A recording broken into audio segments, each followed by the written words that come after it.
Astăzi vom citi, pornit? Da? Astăzi vom citi Iona, capitolul 3, de la versetul 1. Și cuvântul Domnului a fost către Iona a doua oară zicând: Ridică-te, du-te la Ninive, cetatea cea mare, și strigă împotriva ei strigarea pe care ți-o voi spune.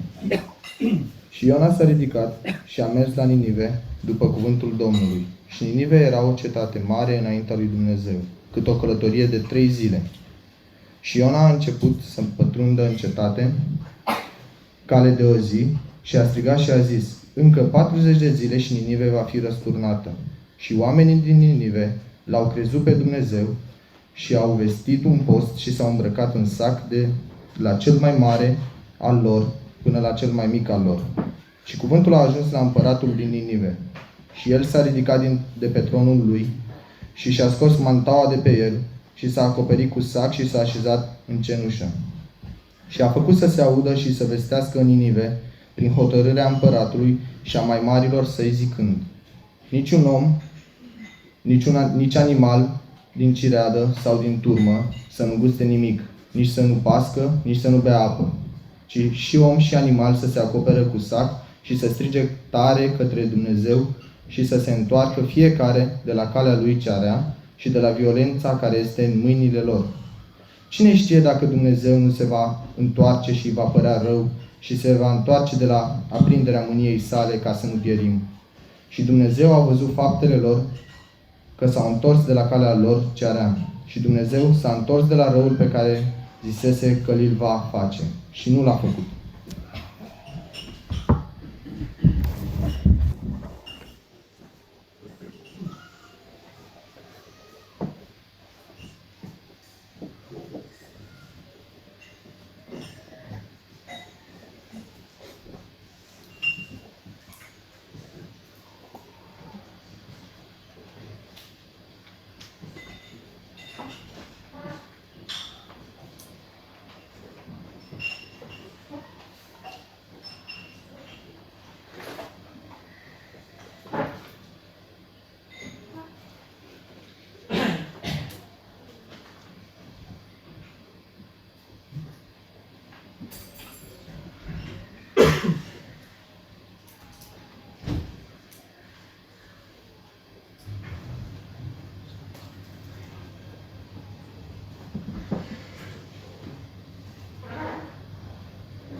În primul verset pe care l-am citit și în cel de-al doilea, vedem că Domnul se îndreaptă din nou către Iona și îi spune: Ridică-te, du-te la Ninive, cetatea cea mare, și strigă împotriva ei strigarea pe care ți-o voi spune. Domnul s-a adresat a doua oară și știm că sunt câteva persoane în Sfânta Scriptură unde Domnul trebuie să vorbească de 2 ori sau chiar de 3 ori până persoana respectivă face ceea ce Domnul i-a spus să facă. Mă gândesc întâi la Moise, când Domnul a trebuit să-i dea justificări concrete pentru a merge în lucrarea pentru care l-a chemat, chiar dacă el a tăgăduit și a găsit argumente împotriva lucrării acesteia. Mă gândesc apoi la Petru. Acolo situația poate era și mai încurcată datorită prejudecăților pe care le avea. Așa cum Iona aici a pornit bazat pe prejudecățile sale și nu a ascultat de voia Domnului, Petru a avut nevoie de justificări clare, concrete, ca să înțeleagă că Dumnezeu se adresează națiunilor. Și el a acceptat, chiar dacă viziunea a trebuit să se repete. Și a mers acolo unde Domnul avea nevoie de el. Vedem că Iona a înțeles că după ce a trecut prin această experiență, a trebuit să accepte voia Domnului. Vedem că nu se mai spune absolut nimic de faptul că el n-a vrut sau el a avut vreo obiecție, ci se spune clar: și Iona s-a ridicat și a mers la Ninive după cuvântul Domnului. Ce imagine minunată să vedem că Iona ascultă. Și este un lucru important și pentru noi, că atunci când Domnul ne îndeamnă să facem ceva, să înțelegem că trebuie să ascultăm. Altfel, va trebui să experimentăm anumite căi de corecție, așa cum și Iona a trecut în capitolele pe care le-am văzut mai înainte.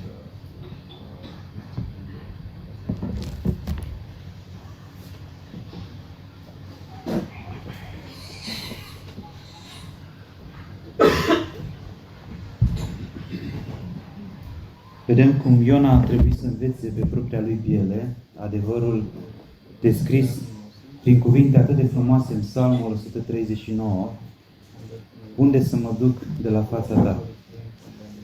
Dacă aș merge la capătul pământului, dacă aș lua aripile zorilor, oriunde ai încerca să fugi de Dumnezeu, nu poți să te ascunzi de El. De ce ar încerca cineva să fugă de Dumnezeu? Asta e o întrebare foarte profundă. O conștiință apăsată, o conștiință acoperită. Dar Iona învață că oricât a căutat să fugă de Dumnezeu, Dumnezeu l-a găsit. Și că Dumnezeu nu este, ăsta e un adevăr minunat, Dumnezeu nu este o forță care vrea să nimicească pe om. Dumnezeu vrea să-i fie adăpost omului. Și Iona găsește acest adăpost, vedem că peștele l-a vărsat pe uscat. Nu într-o mlaștină, nu, să spunem, în mare, dar aproape de țărm, ci pe uscat. Așa este mântuirea pe care o lucrează Dumnezeu. Iar acum Iona trebuie să facă lucrarea pe care Dumnezeu vrea ca el să o facă. În Epistola către Romani, în capitolul 10, sunt din nou cuvinte minunate care ne spun cum vor crede în acela despre care n-au auzit. Și cum vor auzi dacă nu va fi nimeni care să predice. Și de adevăr ne-am pus poate copii sau adolescenți sau tineri de multe ori această întrebare: ce se întâmplă cu oamenii care nu cunosc Evanghelia, nu cunosc în detaliu cum vrea Dumnezeu să-i mântuiască, să-i salveze pe oameni? Ce se întâmplă cu aceia care n-aud adevărul Bibliei atât de bine explicat? Și tot în Epistola către Romani, în capitolul 10, Apostolul continuă și spune: dar oare n-au auzit? Și citează din Psalmul 19, dacă nu greșesc: glasul lor străbate întreg pământul. Este o mărturie a creației din care cel puțin câteva lucruri de bază orice om poate să înțeleagă. Cei care poate am urmărit în diferite clipuri anumite dezbateri apologetice, poate am văzut lucrul acesta, că până și cei mai înverșunați atei admit un lucru: excepționalitatea acestei planete. Excepționalitatea condițiilor care permit să existe viața aici. pe un grăunte de praf în această galaxie. Totul e atât de reglat, totul pare, așa cum se spunea zilele trecute, e atât de multă coincidență, încât e ceva special. Și unii admit, poate e ceva. Și vedem din mărturia creației. Oamenii nu înțeleg multe din mărturia creației, asta e clar. Dar măcar un lucru înțeleg.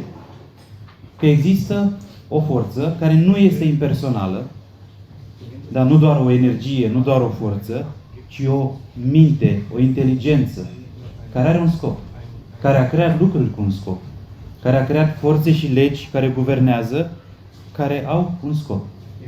Și sigur că pe lângă această mărturie a creației, Dumnezeu nu ne-a lăsat doar să privim în jur, la plante, la frumusețea creației, la răsăritul de soare, ci Dumnezeu a intervenit în istoria noastră a oamenilor și ne-a vorbit. Ne-a vorbit prin cuvântul Lui. Și ni s-a descoperit în multe feluri, în multe rânduri, în multe ocazii, prin mulți oameni. Unul dintre acești oameni, Iona. Și Dumnezeu se descoperă oamenilor ca Dumnezeul creator a toate. Ca acela care a creat viața. Și oamenii când se gândesc și fug de Dumnezeu și vor să-și trăiască propria lor viață, fără Dumnezeu, pentru că ei consideră că Dumnezeu vrea să le ia ceva și de fapt Dumnezeu îi caută ca să le dăruiască ceva, oamenii se gândesc că Dumnezeu îi caută să le ia ceva, dar Dumnezeu vrea să dăruiască. Și Dumnezeu vrea să le descopere. Și uneori, vedem, ne gândim oare cum am putea să le spunem oamenilor frumusețea mântuirii pe care Dumnezeu o dă. Cum am putea să le spunem oamenilor cu cuvinte cât mai potrivite cât de bun e Dumnezeu. Cât de mult iubește Dumnezeu. Pentru că noi L-am cunoscut așa și am vrea ca toată această cunoștință pe care noi avem, știm cât de mult ne-a iubit Dumnezeu pe noi și am vrea să le spunem și altora ca și ei să știe cât de mult îi iubește Dumnezeu pe ei. Și noi nu găsim poate cuvinte suficient de iscusite, suficient de convingătoare. Și poate e o lecție pentru noi această strigare a lui Iona. Dumnezeu îi spune lui Iona, ridică-te, du-te la Ninive, cetatea cea mare, strigă împotriva ei strigarea pe care ți-o voi spune. Și acum ne-am așteptat să găsim pe Iona în piața centrală din Ninive, pregătind o predică structurată cu introducere, cuprins și încheiere, la care toți oamenii să asculte argumentele cele mai convingătoare, să analizeze și să spună, da, Dumnezeu are dreptate. Și Iona are de spus doar aceste cuvinte. Încă 40 de zile și Ninive va fi răsturnat. Nu e singura predică de genul ăsta din Scriptură. Fratele Charles Stanley a spus odată despre o predică. Nu mai sunt sigur dacă era ceea ce l-a convertit pe el sau dacă el a folosit această predică. Cea mai scurtă predică, spunea el. În engleză sunt 5 cuvinte, în română sunt 4. Iată mielul lui Dumnezeu. Și Dumnezeu se descoperă prin cuvântul Lui, care este viu și lucrător, care convinge mai mult decât o pot face argumentele noastre și îl conduce pe om să se vadă față în față cu El, Dumnezeul Creator. Oamenii consideră, spuneam, oamenii care fug de Dumnezeu vor să-și trăiască viața separat de Dumnezeu, consideră că e viața lor, e proprietatea lor și vor o libertate pe care cred că ar fi constrânsă de relația cu Dumnezeu. Dar adevărul este că viața noastră nu e a noastră. Viața noastră ne-a fost dată. Autorul, creatorul vieții noastre este Dumnezeu. Ne-a fost încredințată. Și avem responsabilitatea de a o trăi înaintea Lui. Iar viața noastră este o viață morală. O viață în care avem datoria de a discerne între bine și rău. Asta e măestria Bibliei. Nici o altă religie nu face asta. Nici o altă religie nu-L aduce pe om înaintea lui Dumnezeu într-o asemenea stare să se vadă față în față cu Creatorul care i-a dat viață și față de care are o datorie morală și față de care să se vadă păcătos pierdut. Și Dumnezeu prin Evanghelia asta face. Îi arată omului că nu e bine. Îi arată omului că trăiește în rău și în păcat. Dar făcând aceasta, Dumnezeu nu îi spune omului că îl disprețuiește, că îl urăște, că vrea să-l nimicească. Ci Dumnezeu îi spune omului că îl iubește. Îl iubește într-atât de mult încât vrea să-l salveze, vrea să-l mântuiască. Și vedem, este o veste solemnă, este o veste neplăcută pentru Ninive, că cetatea va fi răsturnată, că cetatea va fi nimicită. Dar este și o veste bună. nu se va întâmpla imediat ce cuvintele profetului s-au stins. Încă 40 de zile și Ninive va fi răsturnat. De ce încă 40 de zile? De ce nu acum? Pentru că fără îndoială fusese o perioadă lungă, da, Dumnezeu spune în capitolul 1, versetul 2, răutatea lor s-a suit înaintea mea. Adică e o formă de rău care a continuat, care a progresat. Și totuși Dumnezeu mai acordă un răgaz. Iar acest răgaz Dumnezeu îl acordă oricărui om. Și astăzi, celor care nu-L cunosc pe Dumnezeu, Dumnezeu nu se grăbește să-i nimicească, să-i judece. Dumnezeu este plin de har. Acest 40 nu este o cifră la întâmplare. S-a gândit Iona sau i-a fost transmis de Dumnezeu un număr aleator. 40 ne vorbește despre o perioadă de încercare, despre un număr al încercării și găsim de multe ori această cifră în Scriptură, 40, și vedem un timp care este lăsat omului, un timp de cercetare, un timp al îndelungii răbdării a lui Dumnezeu. Și nu este un lucru minunat că Dumnezeu are răbdare? De multe ori, asemenea celor doi din Evanghelie, acei doi datornici, sau mai degrabă primul dintre ei, avem multă răbdare cu noi și puțină răbdare cu alții. Ne place să ne fie acordată nouă răbdare și suntem nerăbdători cu alții. Dar Dumnezeu este răbdător cu toți. Dumnezeu nu se grăbește la judecată. Dumnezeu are tot timpul. Și Dumnezeu în har se îndură de Ninive și le acordă acest timp de răgaz. Și Iona vestește. E o veste neplăcută și totuși este și o veste bună. Că mai sunt 40 de zile. 40 de zile în care poporul poate face ce? Exact ce se întâmplă în versetele următoare. Cum vor crede dacă n-au auzit și cum vor auzi dacă nu va fi cine să predice. În Ninive are cine să predice. În Ninive este vestit numele Dumnezeului Creator, față de care ei au păcătuit. Iar ei pot să facă un lucru. Să creadă această profeție sau să o ignore.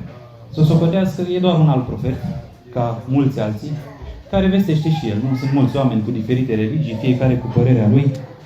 Dar mesajul lui Iona nu trece indiferent față de urechile ninivitenilor, ci ei iau seama la ce li se vestește și iau seama la cum li se aplică lor acel mesaj.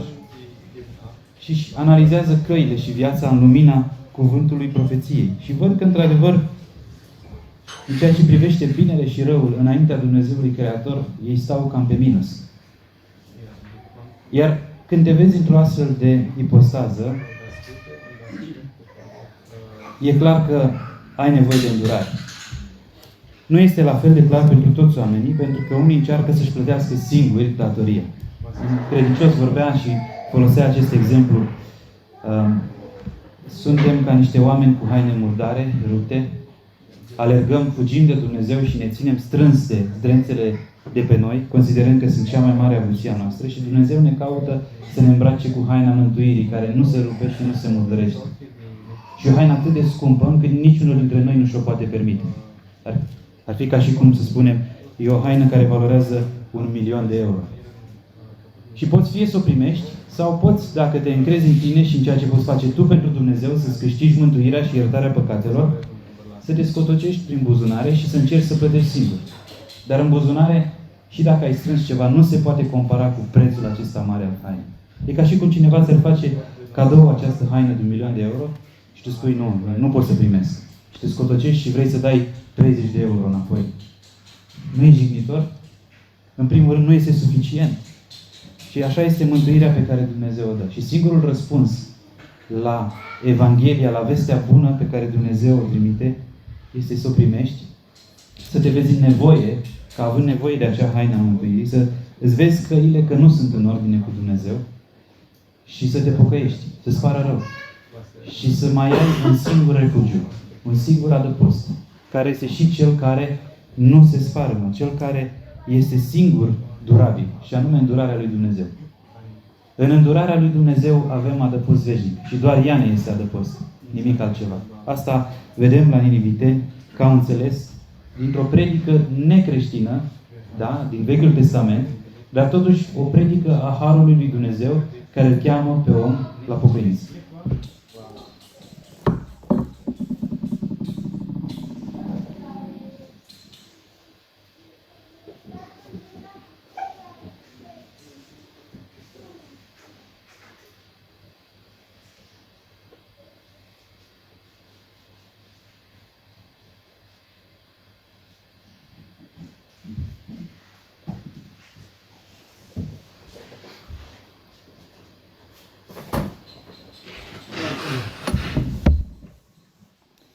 Kai hat bereits daran erinnert, dass Jona hier Gehorsam gelernt hat.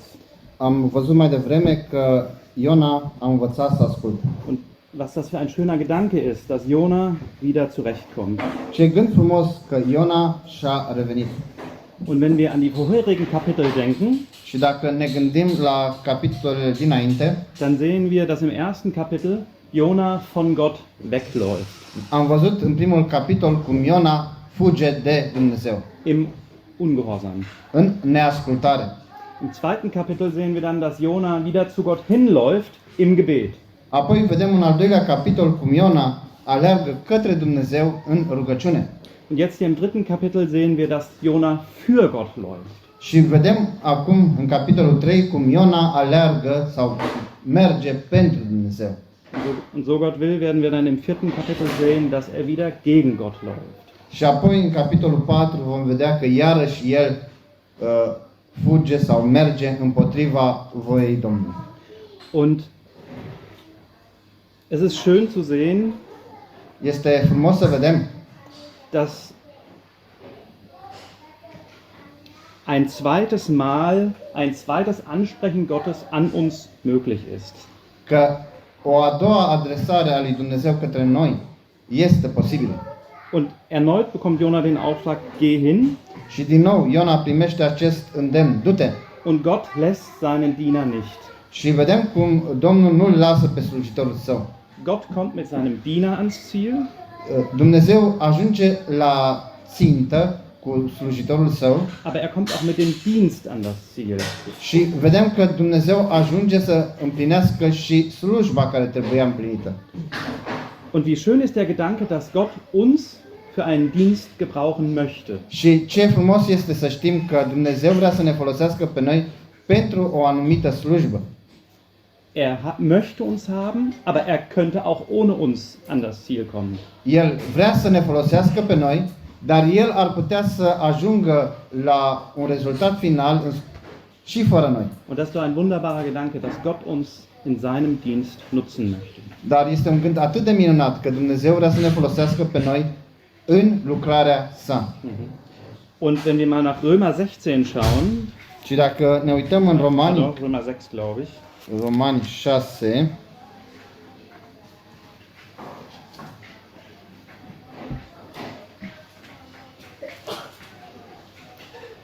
dort lesen wir in Vers 13, în versetul 13, dass wir uns darstellen sollen, Gott zu Werkzeugen der Gerechtigkeit. și dați-vă pe voi înșivă lui Dumnezeu ca vii dintre morți și dați mădurarea voastră lui Dumnezeu ca unelte ale dreptății.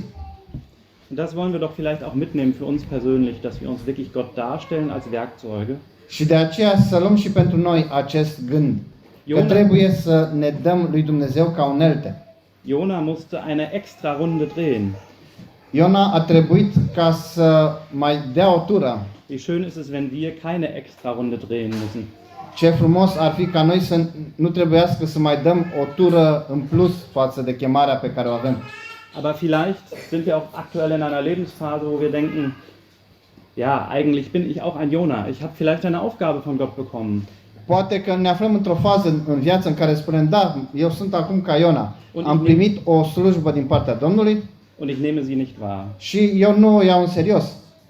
Und dann ist es schön zu sehen, dass wir zu Gott kommen dürfen und diese Sache klären dürfen. Și este frumos să știm că putem să venim înaintea Domnului și să-i spunem Dass wir dann gehorsam sein dürfen. și că trebuie să fim ascultători. Und das Schöne an Gott ist, dass wie steht in Jakobus 1, dass er nicht nachträgt. Și frumos este să vedem că Domnul ne spune în Iacov 1 că lui nu-i pare rău. Wie wunderbar, dass wir zu einem Gott haben, der uns benutzen möchte zum Dienst. Ce frumos este că avem un Dumnezeu care vrea să ne folosească ca să îi slujim lui în lucrare. Und wenn wir irgendwas mit ihm klären, dass es vergessen ist. Es ist geklärt. Și dacă mărturisim un lucru care nu a fost în ordine, atunci este iertat, este rezolvat pentru totdeauna. Lasst uns wie ein Jona gehorsam sein und uns ihm als Werkzeuge zur Verfügung. Haideți să fim ascultători cum a fost Iona aici și să fim unelte utile în mâna lui acolo unde el are nevoie de noi. Vielen Dank.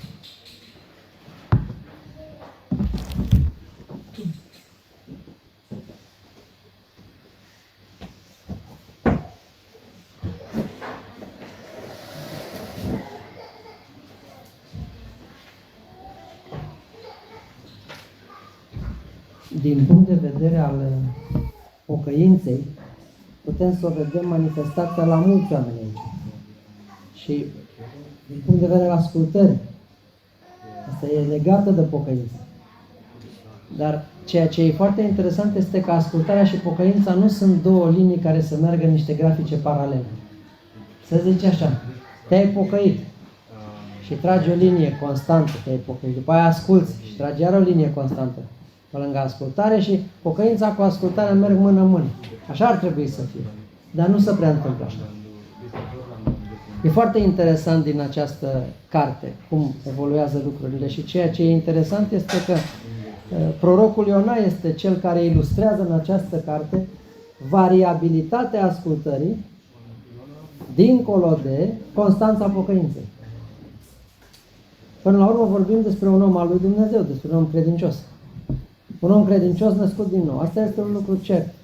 Pentru că nașterea din nou este o realitate pe care Dumnezeu a lucrat-o întotdeauna. Pe care a lucrat-o și din vechime. Problema în vechime era că oamenii nu erau conștienți de lucrul ăsta. Ei nu știau, nu cunoșteau acest adevăr al nașterii din nou. Li se spusese acest lucru la nivel de masă a poporului. Poate ne aducem aminte că în momentul în care poporul trăia într-o stare rea înaintea lui Dumnezeu și urma să fie deportat în robia babiloniană în întregime, vorbind de împărăția de sud, prin profetul Ezechiel Dumnezeu le-a explicat: voi nici n-aveți cum să fiți cum cer eu să fiți. Eu înțeleg problema voastră și o să o rezolv. Vă voi da o inimă nouă. Voi, în mod firesc, nu puteți să fiți așa cum trebuie înaintea lui Dumnezeu. Discuția pe care o reia mai târziu Domnul Iisus cu Nicodim. Și spune cu alte cuvinte în capitolul 3 din Ioan: Nicodim, tu ai citit Ezechiel? Adică tu ești învățătorul lui Israel și până Ezechiel n-ai trecut? Tu nu știi că acolo v-am spus clar că trebuie să vă nașteți din nou? Și el zice: unde ne-ai spus? Unde v-am spus? Când v-am spus că trebuie să dau o altă inimă. Numai acum această altă inimă a avut-o, de exemplu, un credincios ca David, care a zis: ție nu-ți plac jertfele și tu vrei o inimă zdrobită, Dumnezeu. Om după inima lui Dumnezeu, cum să fie omul un Adam după inima lui Dumnezeu?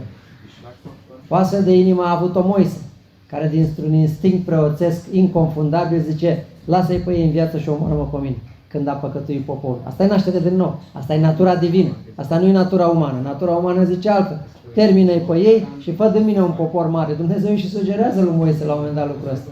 Ce zici dacă facem așa? Și Moise: nu, Doamne, nu, în niciun caz, pentru că interesele tale sunt mai mari decât ce aș putea beneficia eu până la urmă. Că ce o să zică egiptenii? Că tu n-ai putut cu gloria ta să duci poporul ăsta în țara promisă. Asta este o mișcare de inimă potrivită cu Dumnezeu. Asta e naștere din nou. Asta nu e omul Adam care se împotrivește lui Dumnezeu. Sunt două lucruri distincte. Omul Adam a fost neascultător până la moarte și omul Hristos a fost ascultător până la moarte. Asta e diferența fundamentală care nu poate să fie adusă decât prin nașterea din nou. Adică prin niște simțăminte și printr-o realitate, de fapt, printr-o viață lăuntrică pe care Dumnezeu a pus-o în persoana respectivă. În Noul Testament noi cunoaștem acest adevăr. Ei nu știau ce se întâmplă. Cu unii că sunt așa, cu alții că nu prea sunt așa. Nu era clar ce și cum. Să-i fi plăcut lui Dumnezeu, să asculți de Dumnezeu, asta a fost întotdeauna valabil ca principiu. A fost valabil pentru orice om, nu doar pentru omul credincios. În Noul Testament noi știm exact ce se întâmplă. Este vorba de dragostea suverană a lui Dumnezeu. El ne-a născut din nou. Și noi ce am făcut? N-am făcut nimic. Ne-am trezit dintr-o dată că am spus: incredibil, Dumnezeule, ai milă de mine păcătos. Atât am spus. Dar nu știm de ce am făcut. Ce s-a întâmplat până atunci în spate e o lucrare tainică a lui Dumnezeu, la nivel de conștiință, fără discuție. Ăsta este Iona. Și acum Iona, dacă este așa și dacă are această natură nouă, el ar trebui să asculte în mod instinctiv. Până la urmă, natura cea nouă este o natură din Dumnezeu și afirmațiile din epistola lui Ioan sunt atât de absolute, uneori ne uimesc, tocmai pentru că vorbesc despre natura cea nouă fără să ia în calcul nimic altceva. Cine este născut din Dumnezeu nu păcătuiește și nu poate păcătui. Și mai ales tinerii credincioși, prima parte a vieții de credință, zice, eu nu sunt născut din nou. Păi de ce? Păi uite, eu pot să păcătuiesc. Și după aia îi întreabă și pe frații mai mari, frate, soră, tălică, poți să păcătuiești? Și fratele zice, păi cum să nu pot? Păi nu-mi fi născut din nou niciunul, uite ce scrie aici. Ce spune acolo este că natura cea nouă este incoruptibilă. Exact cum spunea Cătălin mai devreme, o haină care nu poate fi întinată de nimic. Ea nu poate fi atinsă de absolut nimic. Problema este că în noi există în continuare și natura cea veche. Toate aceste realități nu le-am fi știut dacă nu ne-ar fi fost explicate în Noul Testament și această explicație clară a venit prin Apostolul Pavel. Și acum apare problema. Datorită acestei naturi vechi, prezența naturii celei noi nu se modifică, ea rămâne acolo. Nașterea din nou este un proces irreversibil. Dacă îi spui cuiva, se pierde mântuirea? Unii o să zică da și alții o să zică ba. Și răspunsul este corect și al unor și al celorlalți. Depinde ce înțelegi prin mântuire. Dacă mântuire înseamnă să cânți tare și să mergi cu credincioși la adunare de fiecare dată, păi pe aia poți să o pierzi. Dacă asta înseamnă mântuirea, aia sigur să pierde. Sau se poate pierde. Dar dacă mântuire înseamnă să fii născut din nou, aia e odată pentru totdeauna. Niciun credincios care a deschis cuvântul lui Dumnezeu nu va putea să spună vreodată că un născut din nou se poate deznaște din nou. N-ai cum să faci asta. Și atât. Și lucrurile se termină. Ea întreabă pe orice credincios, este nașterea din nou irreversibilă? Și orice credincios, dacă e credincios, o zică da. Mi-aduc aminte când eram mic, că era discuția asta foarte intensă în denominația în care eram și noi pe vremea aia când eram eu mititel și se făcea această discuție și în toate dezbaterile profunde acolo, cei care susțineau că mântuirea se pierde, ziceau, dar eu nu pot să-mi pierd mântuirea. Dar nu pot să-i spun altuia că nu-și poate pierde mântuirea. Ce spunea de fapt omul? Omul ăla spunea așa, eu pentru mine știu că-s născut din nou. Și odată ce sunt născut din nou, e clar că nu mai pot să-mi pierd mântuirea. Dar nu pot să-i spun altuia că e născut din nou, ceea ce înseamnă că nu pot să afirm sus și tare că mântuirea nu se pierde. Dar poți să spui foarte clar lucrul ăsta, cine e născut din nou, e născut din nou odată pentru totdeauna. Hai să o spunem pe asta și asta nu mai pretează la dubii. Și lucrurile sunt clare din privința asta. Bun. Numai cine este născut din nou odată pentru totdeauna poate să facă ce a făcut Iona. Aia e problema. Poate să facă ce a făcut Iona, adică să fugă departe de fața Domnului. După aia Dumnezeu îl mustră, îl pedepsește, pățește ce pățește, trebuie să dea o mărturie pentru Dumnezeu, dar într-un fel care îi face rușine lui Iona, în loc să-i facă cinste lui Iona. Când îl caută aia pe corabie, ce faci, frate, pe aici? Tu nu vezi ce se întâmplă? De ce nu spui că e din cauza ta, că știi bine? Nu? Ce ai făcut de fugi de fața Domnului? Adică e ca și cum îi spune, ce faci, eu fug de poliție. Primul lucru întreb, dar de ce fugi de poliție? Adică ce ai făcut? Și el ce să mai zică? La întrebarea asta nu răspunde ce a făcut. El tocmai asta a făcut, a fugit de fața Domnului prin neascultare. Un om născut din nou? Asta este ceea ce învățăm din această carte, că se poate. Se poate și Iona suntem fiecare dintre noi. Asta este lucru interesant și până la urmă de asta cartea asta are atât de mare importanță practică pentru noi astăzi, pentru că toți suntem la fel ca Iona. Oricând poate să ne apuce câte o neascultare. Este o problemă foarte serioasă. Ceea ce e interesant este că ajungem acum în momentul în care Iona ascultă de Dumnezeu. Și ai zice, problema e rezolvată. De acum el va fi... A avut și el o oscilație, păi după aia graficul acum merge constant, Iona va fi în continuare ascultător și problema e rezolvată. Și uite că citești în capitolul 4, cum fratele nostru a anticipat deja, și Iona iar asta. E adevărat că este într-un moment în care l-a lovit soarele în cap, are și el ale lui, nu-i vorba. Dumnezeu le pune pe toate astea la socoteală, zice, mă, Iona, știu că ești o făptură slabă, dar hai să-ți explic eu niște lucruri. Acum, vis-a-vis de acest credincios Iona, foarte interesant, în această carte avem o masă de necredincioși. Și ăștia sunt oamenii din Ninive. Care e diferența între unii și alții? Foarte interesant. Foarte interesant. Care e diferența dintre Iona și niniviteni? Lui Iona Dumnezeu i-a spus să facă ceva și Iona trebuia să asculte. Celor din Ninive Dumnezeu le-a spus că o să-i pedepsească și ei trebuiau să-L creadă pe Dumnezeu. Uite, și oamenii din Ninive îl cred pe Dumnezeu. Și să pocăiesc. Au fost toți născuți din nou sau a fost vorba doar de reconsiderarea în conștiință a căilor lor ca nu cumva să piară printr-o pedeapsă supranaturală? Că nu-i tot una deloc. Nu-i totul.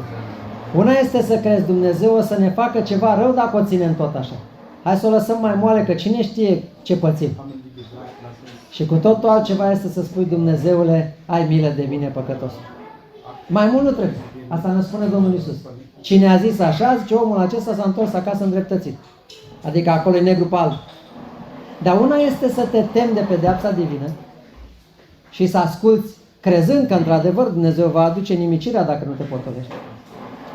Una este să-ți faci niște calcule cum să-ți orânduiești tu viața așa ca să o dai mai bine, că dacă cumva o să facă Dumnezeu vreo așa, să nu o pățești, știi? Și să o dai tu așa bine cât să-ți fie bine.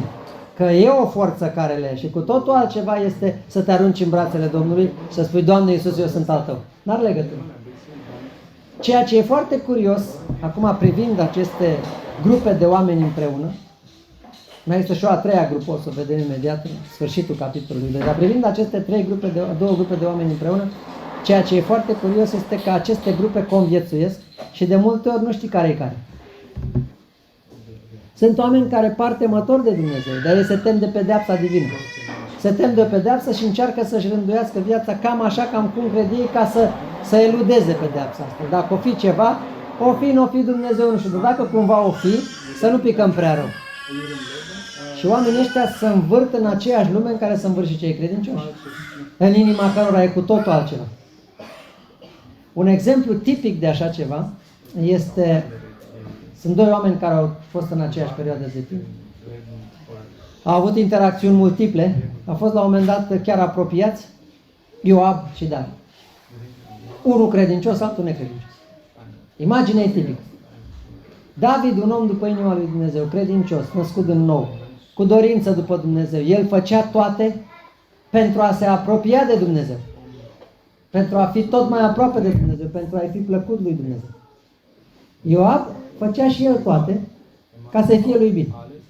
El își făcea toate calculele, toate socotelele și la un moment dat, ceea ce e foarte interesant, este că în interacțiunea dintre ei, unul gândește mai logic decât celălalt. David, într-un moment de neveghere, vrea să numere poporul. Și Ioab zice, aoleu, nu face chestia asta, de ce? Bă, zice, nu prea pot să-ți explic eu cum e treaba. Tu ar trebui să știi mai bine, întreabă pe amicul nostru, pe Natan, că ăla e profet și ăla. Dar eu spun eu o chestie. Dacă facem chestia asta, să vezi că forța aia supranaturală ne dă una, de nu ne vedem. Ia potolește-te. De ce a făcut asta Ioab? Pentru că și-a dat seama că nu e după gândul Domnului? Nu. Pentru că mintea lui își dădea seama cam cum ar putea să reacționeze Dumnezeu, văzuise el cam cum reacționează Dumnezeu în anumite situații și și-a făcut el niște calcule bune, pe asta n-ar trebui să o facem. În momentul ăla el pare cel cu minte. Și David pare cel care nu stă locului și care până la urmă trebuie să și plătească. Și totuși diferența dintre ei e tot. Asta vreau să reținem și știu că am făcut o paranteză mai mare, dar mi se pare că prezentarea acestor grupe de oameni aici e foarte importantă. Și nu trebuie să ratăm înțelegerea acestor lucruri. Care era diferența, un alt exemplu, de exact așa ceva, între Iacov și Laban? Scuzați-mă că o spun direct, un bandit mai mare ca altul, da? Asta e realitatea. Și dacă este să-mi fie simpatic, păi parcă mi-e mai simpatic Laban. Ăla săracul era la el în țarina lui, în țara lui, acolo așa, și își vedea și el de treburile lui. Mai avea și băieți la care trebuia să le dea avere. Și ăsta venea și făcea tot felul de chestii numai să ia lui. Bine, o făcea pe cinstitele. Adică știe el cum să pună la oile alea, să iasă ele bălțate, nu știu ce. Care era diferența între ei? Și diferența între ei era totală. Unul era al Domnului și altul era al nimănui. Asta era diferența. Și mă gândesc când stătea Iacov așa și se gândea el seara, ce ar fi trebuit să fie în gândul lui Dumnezeu, după oracolele divine? Purtător al făgăduințelor lui Avram mai departe către generații, până la venirea Domnului și la împărăția lui. Și ce era el atunci? Când îrdăia în frig acolo, el spune că zice, mă topeam de căldură ziua și de frig noaptea. Și ce-o fi fost în mintea și în inima lui? Dar știu un lucru, că era cu totul altceva decât ar fi putut vreodată să fie în mintea și în inima lui Laban. Pentru că chiar dacă un credincios este neascultat și un necredincios este într-o cale care nu e foarte rea, diferența dintre ei rămâne totală. Unul e al Domnului și altul nu e al Domnului. Și din cauza asta, elementul principal pe care trebuie să îl aibă în vedere orice om care aude Evanghelie este acesta. Eu sunt al Domnului Isus. Nu cum este purtarea mea. Nu cum sunt faptele mele. Din cauza asta, noi nu predicăm o Evanghelie a faptelor. Din cauza asta nu te duci la prietenul tău și spui, bă, ce băiat bun ai fi dacă te-ai lăsat de băutură. Că nu băutura e problema lui. Când o fi al Domnului, s-o lăsa el și de băutură. Dar dacă se lasă de băutură și nu e al Domnului, lucrurile sunt extrem de serioase. Stăteam de vorbă la un moment dat cu niște prieteni credincioși și spuneau așa, că a fost o discuție odată și i s-a spus s-a fost o discuție cu un părinte credincios despre copilul lui. Și a zis, zice, să-l înveți pe copilul tău să nu mintă, să nu cutare, să nu cutare. Și dacă e să-l pedepsești sau asta, zice, da, dar ce trebuie să fii atent și cu lucrul ăsta. De ce? Pentru că ce s-ar putea să-i induci la un moment dat ideea că el trebuie să trăiască o viață foarte morală, ca să-i fie bine și el o va face. Și s-ar putea să o facă atât de bine încât să considere că nu mai are nevoie de Dumnezeu. Deci eu aș prefera, dacă o ține în rău, să-l las să ducă în rău de tot, ca să poată să pocăiască cu adevărat când o aduce Domnul înapoi de acolo. E un echilibru foarte interesant pe care trebuie să-l ținem și acum o vorbesc ca părinți. Între a le explica copiilor noștri că trebuie să fie născuți din nou și a le explica copiilor noștri că trebuie să facă cu tare sau să facă cu tare lucru. Dincolo de ceea ce trebuie să facem, este ceea ce trebuie să fim. Iar ceea ce suntem ne dă identitatea prin care după aceea facem potrivit cu ceea ce suntem. Deci acum mai e o categorie. Aici parcă nu-ți vine să crezi că există această categorie. Și categoria asta este scrisă la sfârșitul capitolului 2, în versetul 8, pasaje peste care am trecut destul de repede ieri. Cei care se uită la deșertăciuni mincinoase îndepărtează îndurarea de la ei. Dar eu îți voi jertfi cu glas de mulțumire, voi împlini ce am promis. Salvarea este de la Domnul. Cine sunt aceia care se uită la deșertăciuni mincinoase și îndepărtează îndurarea de la ei? Ce mi se pare curios este că Iona face parte din ambele categorii. Pentru că el practic a îndepărtat îndurarea când a zis, Doamne, eu plec, lasă-mă și nu vreau să mai aud de tine. Dar până la urmă Domnul s-a îndurat de el. Există o categorie de oameni care îndepărtează îndurarea de la ei în mod definitiv. Adică vreau să spun următorul lucru.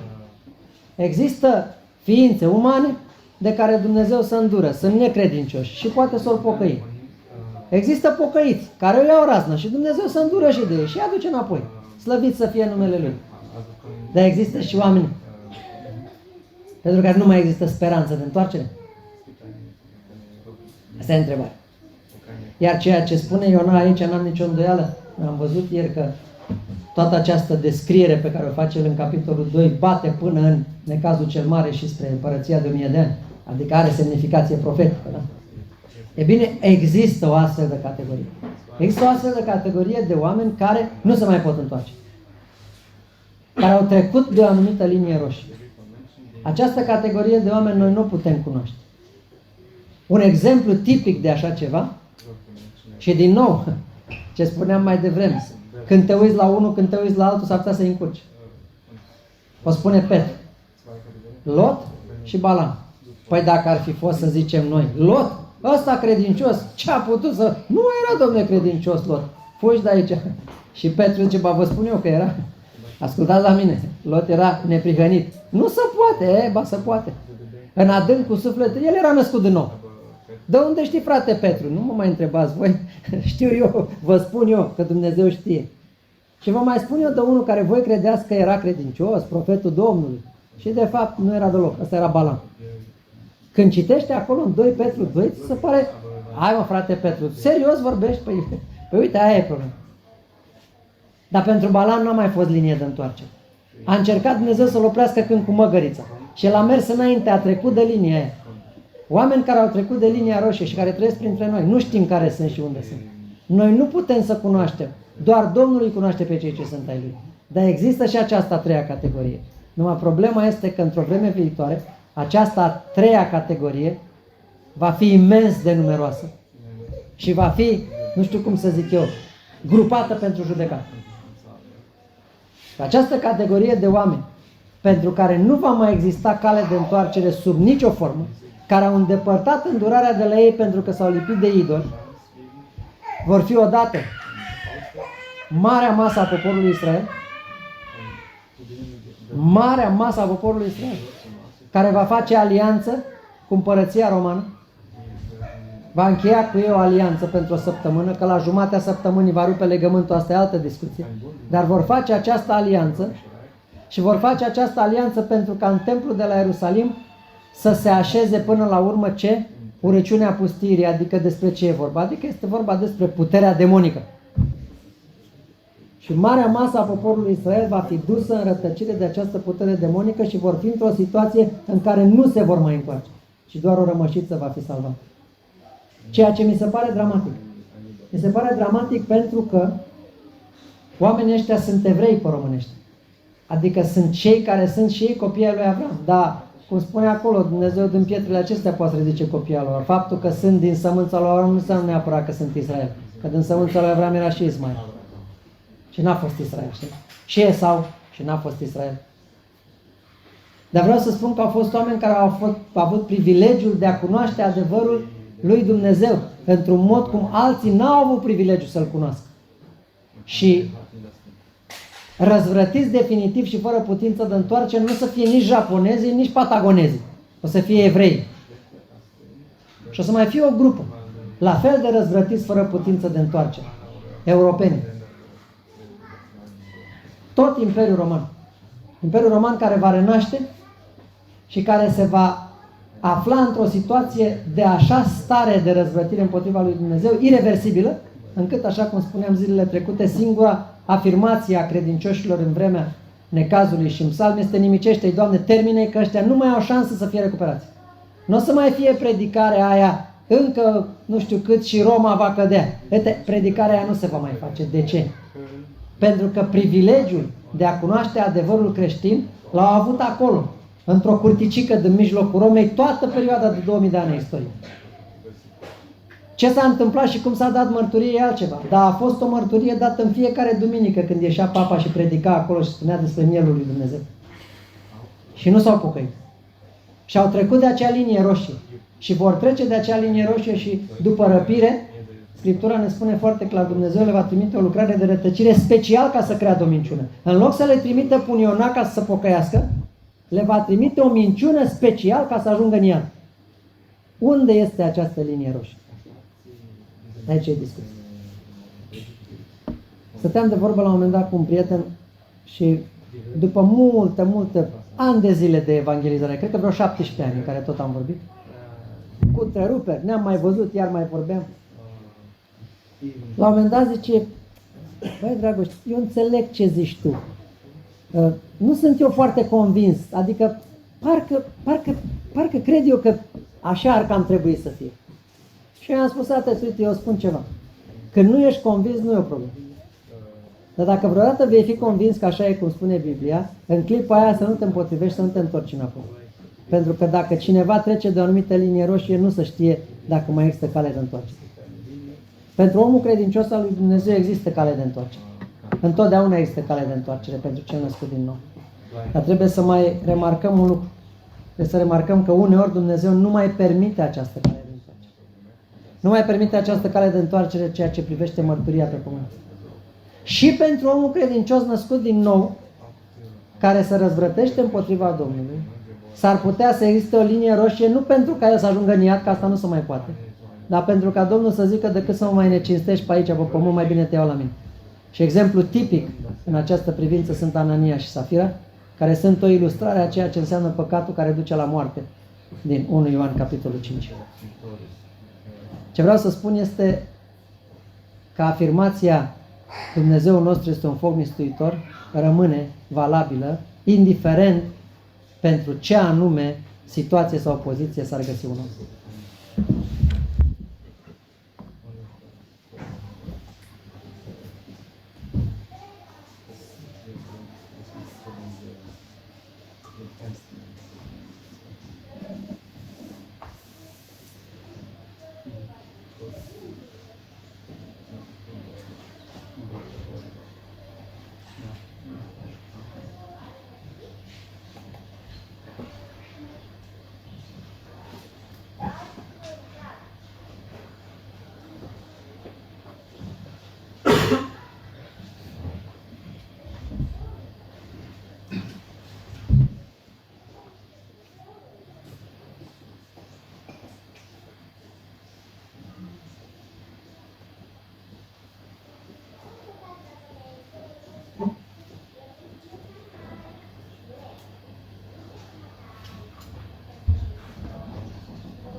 Revenim puțin la Iona.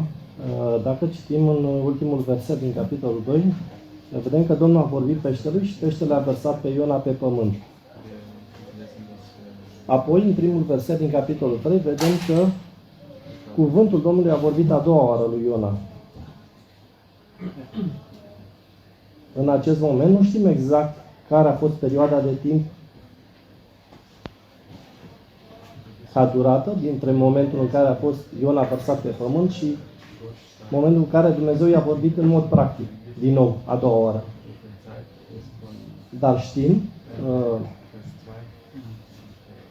că pentru un suflet restabilit, Dumnezeu are o perioadă exactă de timp, astfel încât El, la momentul potrivit, să-și dea indicația acelui suflet asupra lucrurilor pe care trebuie să le facă. Vedem de asemenea că Iona nu a acționat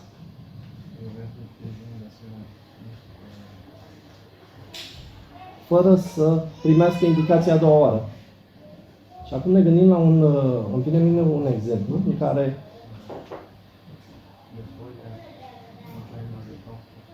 au fost trimise niște iscoade către Canaan. Ele au mers acolo, au văzut că roadele erau exact așa cum spusese Domnul. Era de fapt țara promisă în care curgea lapte și miere. Dar vedem totuși că aceștia s-au întors și au înmuiat inima poporului. Vedem de asemenea faptul că după ce au înmuiat inima poporului, au hotărât, fără a primi indicații din partea Domnului, să meargă ei să cucerească. Și știm exact ce s-a întâmplat.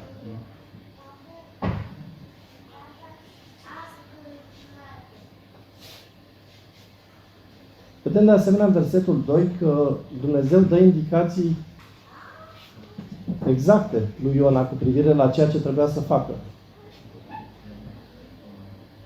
Apoi se spune în versetul 3 că el s-a dus după cuvântul Domnului.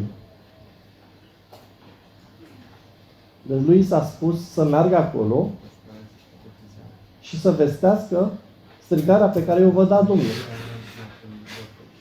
Vedem că atunci când un copil al lui Dumnezeu are de făcut o lucrare, vedem nu doar faptul că îi se spune momentul în care trebuie să meargă, dar îi se și dau cuvintele potrivite. Se remarcă de asemenea în versetul 3 că Ninive era o cetate foarte mare. Iar traducerea veche Cornilescu, nu știu cum e în traducerea nouă, spune că Iona a început să pătrundă. Acest lucru ne duce cu gândul la faptul că cetatea era foarte mare și el a început, poate cu pași mici, să facă această lucrare pe care o încredințase Domnul. Se spune că i s-au dat cuvintele potrivite și în traducerea veche scrie că va fi nimicită sau traducerea nouă va fi răsturnată. După ce el a călătorit cale de o zi, nu vedem sau nu înțelegem exact din text că ar fi mers toate cele 3 zile și în urma lucrării lui complete ar fi început Duhul lui Dumnezeu să lucreze sau că inimile au fost schimbate la finalul lucrării lui. Vedem că atunci când Dumnezeu are o lucrare pentru un credincios, nu-l lasă pe acesta singur. Se spune că oamenii din Ninive au crezut în Dumnezeu și au vestit un post și s-au îmbrăcat cu saci de la cei mai mari până la cei mai mici. Deci el începuse lucrarea, a mers cale de o zi și apoi vedem că oamenii deja au fost mișcați în inimile lor. Pe de o parte datorită faptului că Iona a ascultat cuvântul lui Dumnezeu, dar pe de altă parte de faptul că Dumnezeu a început să le miște conștiințele. Se spune în versetul 6 că acest lucru a ajuns și la urechea împăratului. Nu se spune că Iona a ajuns la împărat și a vorbit cu împăratul și apoi împăratul a dat de știre. Se spune că lucrul acesta, într-un fel, a ajuns și la urechea împăratului. Apoi că el s-a sculat de pe scaunul lui de domnie și a scos mantia, s-a acoperit cu sac și a șezut în cenușă. Și apoi el a trimis să se dea de știre în Ninive din porunca lui ca să se țină acest post în sac și cenușă.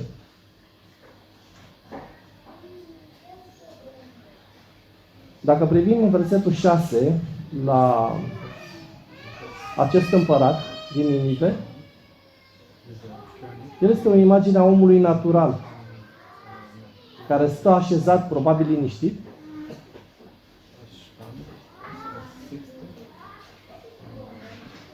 are o mantie pe el, care de fapt e o mantie a îndreptățirii, a faptului că el consideră că este bine, dar vedem aici că toate aceste lucruri, ajungând la urechea lui, s-a sculat de pe scaunul lui și și-a dat mantia jos. S-a dezbrăcat de tot ceea ce îl îndreptățea. A renunțat poate la tot ceea ce credea, la toate principiile, la părerea lui bună despre el. Și a trimis să se dea de știre în Ninive din porunca împăratului și mai marilor lui.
gibt einen Unterschied zwischen dem, was Gott beim zweiten Mal zu Jona sagt und dem, was er beim ersten Mal zu Jona sagt. Vedem că există o diferență între ceea ce Dumnezeu îi spune prima dată lui Iona și ce îi spune a doua oară. Am Anfang von Kapitel 1 sagt Gott zu Jona, La începutul capitolului 1 îi spune lui Iona: mach dich auf, geh nach Ninive, der großen Stadt. ridică-te, du-te la Ninive, cetatea cea mare. Und dann sagt Gott, und predige gegen sie, denn ihre Bosheit ist vor mich hinaufgestiegen. Și predică împotriva ei, pentru că răutatea lor s-a suit înaintea mea. Gott sagt Jona sehr konkret, was er sagen soll. Vedem că Dumnezeu îi spune foarte concret lui Iona ce să spună. In der zweiten Botschaft, die Gott an Jona hat, am Anfang von Kapitel 3, În al doilea mesaj pe care îl vedem la începutul capitolului 3, da sagt Gott auch, mach dich auf, geh nach Ninive, der großen Stadt. Dumnezeu îi spune: ridică-te, du-te la Ninive, cetatea cea mare. Aber Gott sagt dann, und rufe die Botschaft aus, die ich dir sagen werde. Și îi spune: strigă împotriva ei strigarea pe care ți-o voi spune. Gott lässt offen, welche Botschaft Jona sagen soll. Vedem că Dumnezeu lasă deschis mesajul care trebuia transmis de Ionas. Und trotzdem geht Jona, Și totuși vedem că Iona se duce, weil er Gehorsam gelernt hat. pentru că el a învățat ascultarea. Wir haben uns gerade in dem vorherigen Beitrag daran erinnert, dass dieser König von Ninive ein Bild des natürlichen Menschen ist. Am auzit mai devreme că acest împărat din Ninive este o imagine a firii pământești. Und wenn wir an Ninive selbst, die Stadt, denken, dann ist das auch ein Bild dieser Welt. Și dacă ne gândim la Ninive ca imagine, este o imagine a acestei lumi. Wir lesen im Buch Nahum, dort wird Ninive beschrieben als Blutstadt voller Gewalttat.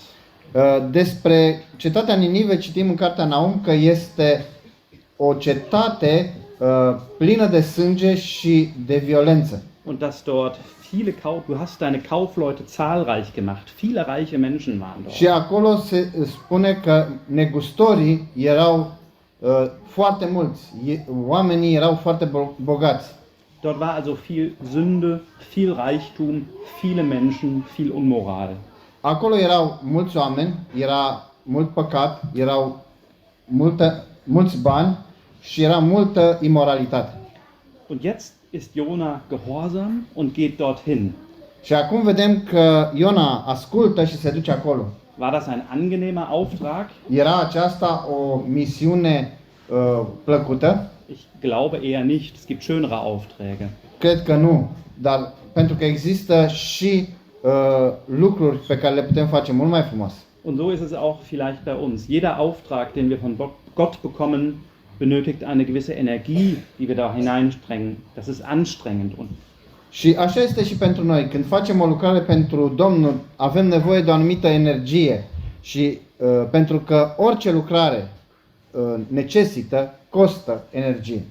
Aber es lohnt sich, weil Dar se merită. wir lesen in 1. Korinther 15, Vers 58. În 1 Corinteni 15 citim versetul Daher, meine geliebten Brüder, seid fest und unbeweglich, alle Zeit überströmt in dem Werk des Herrn. Da 58. De aceea, frații mei, preiubiți, fiți tari, neclintiți, prisosind întotdeauna în lucrarea Domnului, știind că osteneala voastră nu este zadarnică în Domnul. Die Mühe nicht vergeblich ist, ja? Ja. Genau. Also, es ist nicht vergeblich, wenn wir einen schweren Dienst für unseren Gott tun. Vedem că lucrarea, osteneala pentru Domnul nu este zadarnică, chiar dacă facem o lucrare grea pentru Domnul. Man sieht auch bei den Leuten von Ninive, oder es gibt unterschiedliche Kategorien in Ninive an Menschen, Vedem diferite categorii de oameni în Ninive. beziehungsweise zwei.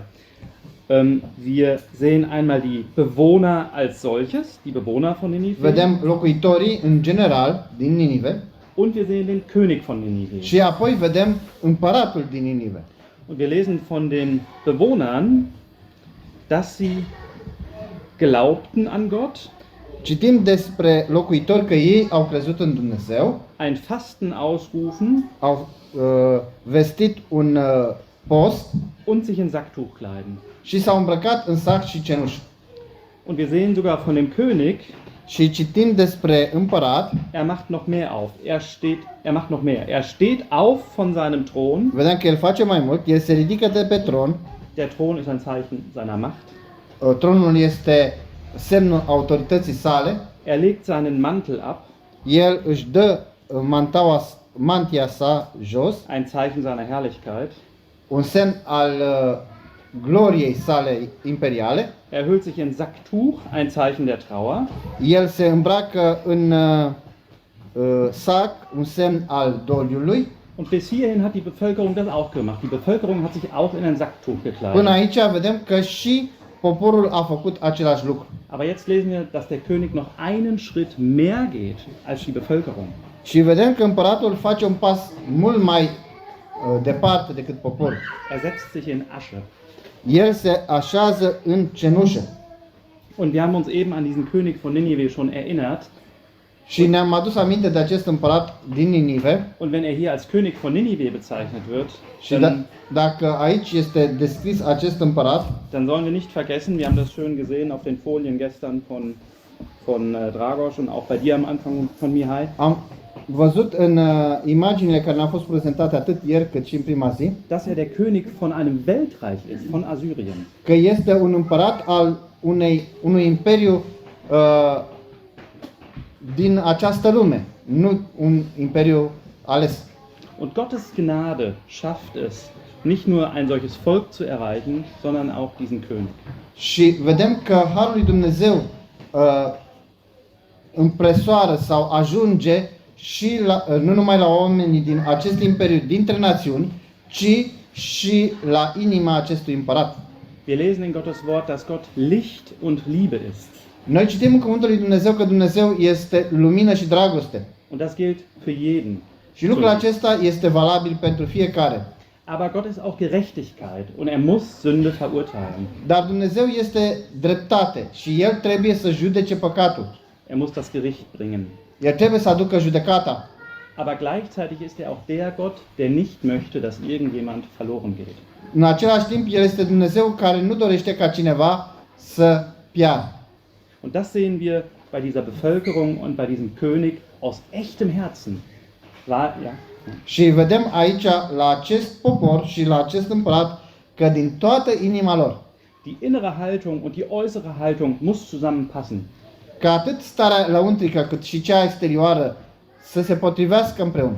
Wir lesen häufig im Neuen Testament, dass jemand gefastet hat und das war aber nur ein äußeres Fasten. Citim în Noul Testament despre oameni care posteau doar ca să fie văzuți de afară. Aber hier ist wirklich eine aufrichtige Trauer über die getanen Sünden. Aici vedem că este un doliu față de păcatul pe care îl făcuseră până atunci. Und die innere Haltung, die dort vorherrscht, wird nach außen gezeigt. Și starea lăuntrică pe care ei o aveau este arătată în afară. Und es darf auch uns heute ermutigen, Și lucrul acesta ne poate încuraja și pe noi azi. dass wir den Menschen von dem Evangelium erzählen. Ca să povestim, să le spunem oamenilor despre Evanghelie. Und dass wir auch vielleicht an unsere Regierung denken, so wie Gott uns dazu auffordert. Și să ne gândim la cei care guvernează, așa cum ne îndeamnă și cuvântul lui Dumnezeu. Auch wenn uns das manchmal sicher schwerfällt.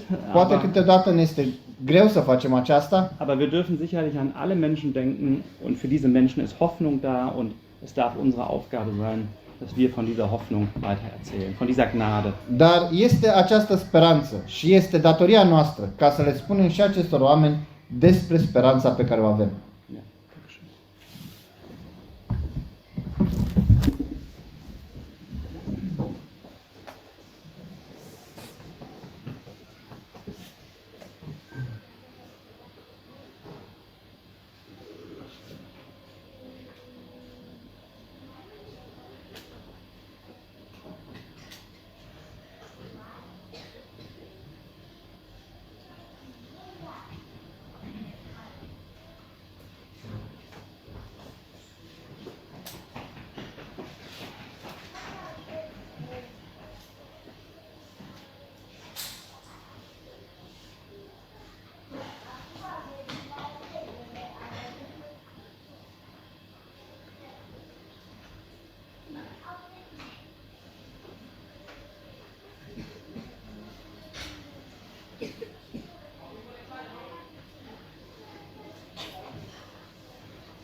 Aș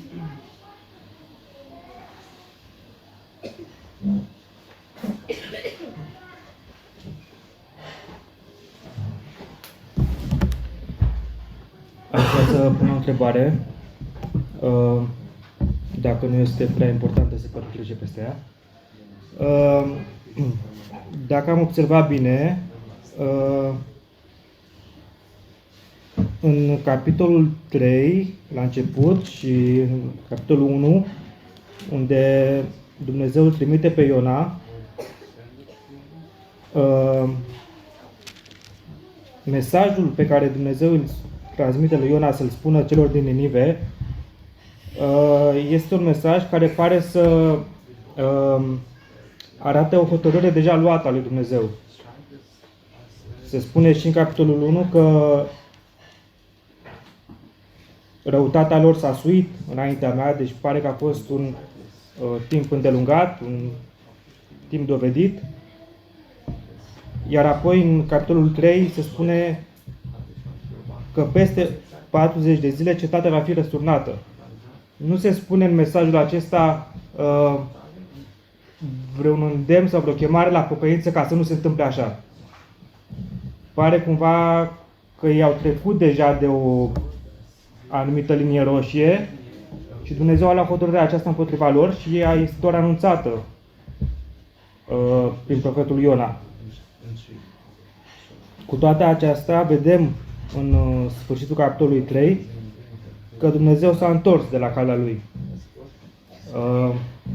Cumva, dacă este să privim așa, parcă ar fi și îndreptățită supărarea lui Iona, pentru că mesajul lui a fost, până la urmă, discreditat. Și vreau să întreb în ce măsură sau se poate, sau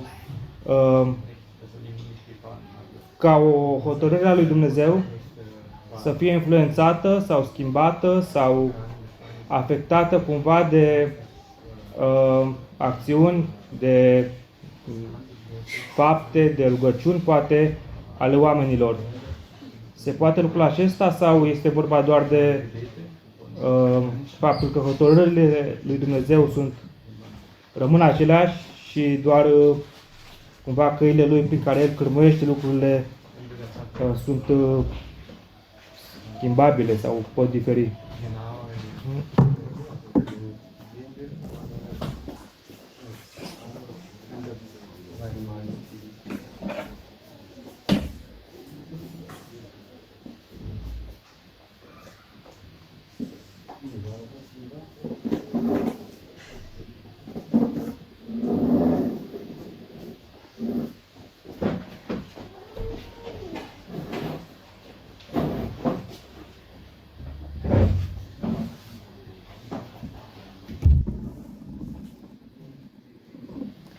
Pentru noi care cunoaștem conținutul acestei cărți, ne este ușor să înțelegem mesajul lui Dumnezeu. Dar cei din Ninive nu cunoștea în întregime istoria lui Iona. Nu știa întâmplarea sau prin ceea ce el trecuse. Poate, așa cum el când trecea prin cetate și spunea mesajul lui Dumnezeu, zvonul acesta a ajuns până la împărat. Gândindu-ne situația care era, conflictului care era dintre Israel și Asiria. Poate ne gândim împrejurările în care împăratul se vedea într-o situație superioară față de Israel.